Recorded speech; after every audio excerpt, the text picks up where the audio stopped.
Bapak orang apa? Orang Muna? Kau orang apa? Orang Muna. Ini orang apa? Kau tidak malu ya? Kalau kau permalukan kami, orang Muna, akan banyak orang Muna lain yang tersinggung. Karena kami sebagai tokoh. Begitu juga saya. Saya ini orang Tawati, tidak punya jabatan. Kamu mau pertaruhkan kondisi stabilitas daerah, ya? Hanya karena urusan seperti ini yang sebenarnya bisa dibicarakan baik-baik. Pakai bawa pasukan seolah mau menyerbu. Saya ini gubernurmu. Dulu, bisa jadi saya pernah tanda tangani, you punya administrasi kepegawaian. Jadi saya ngerti. Ya, bagaimana kalau saya buka baju? Nah, tata krama yang utamakan dan negosiasi dan mediasi yang harus dilakukan oleh Pemda Sulawesi Tenggara. Bunuh saya sekarang.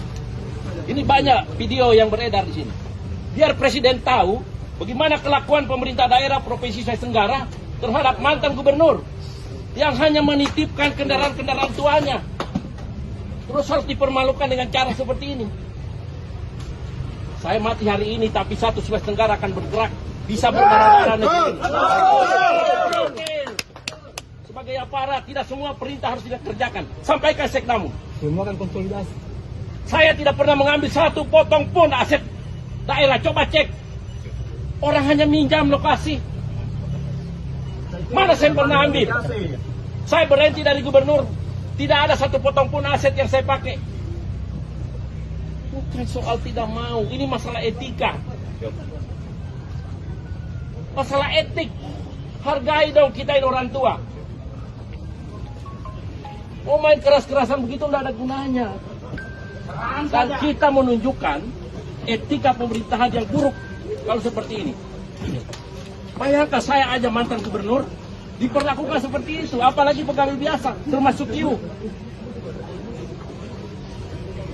Pak Kadis tolong renungkan baik-baik. Ini mantan Kadis Transmigrasi. Dia tahu ini proses administrasi yang sudah berjalan. Jangan langsung main potong di jalan. Pretensinya apa? Ini banyak aset-aset di pinggir jalan. Kenapa enggak itu kalian prioritaskan? Kenapa enggak stadion? Kenapa enggak SPG? Kenapa enggak itu di bekas kantor perdagangan yang di kota yang sekarang jadi gudang beras? Ya. Ini maksud saya. Ya. Gak ada pejabat Provinsi Sulawesi Tenggara, bahkan mungkin bupati kabupaten kota yang semesra kami. Karena kami membangun negeri ini dengan hati.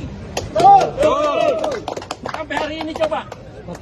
Paling kami bisa dipisahkan oleh nyawa. Tapi tidak ada konflik kekuasaan kami. Saya dulu berhenti jadi gubernur. Alimasi saya kasih mobil dan aset rumah. Ya. Pakai Mudin dapat, Alala dapat, semua dapat. Saya nggak dapat. Orang kita hanya minjam lewat pegawai untuk kita simpan kendaraan-kendaraan bekas kita. Terus harus dipaksa dengan cara seperti itu. Tolong dipahami. Sampaikan Pak Sekda.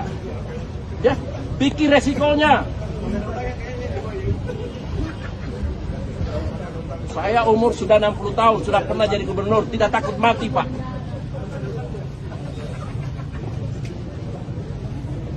Coba tanya penjabat setingkat saya dulu, kalau dia berani mati. Mari berhadapan dengan saya.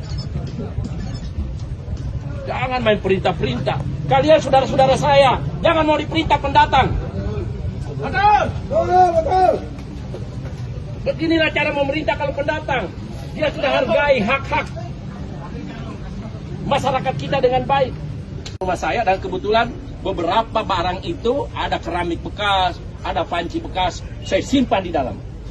Kalau dengan cara seperti ini berarti sengaja mau mempermalukan saya. Ini urusan pribadi.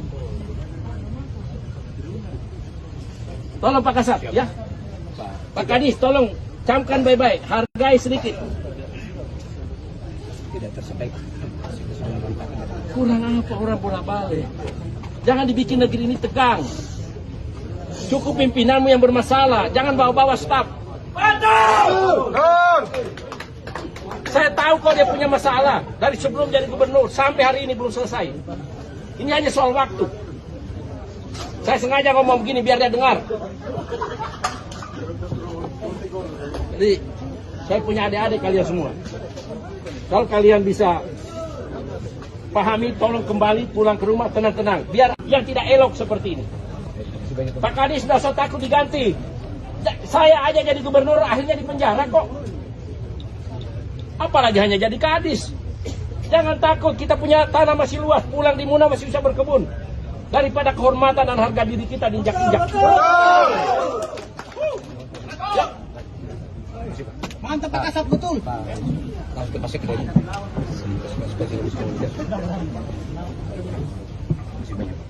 Ayo, Bapak.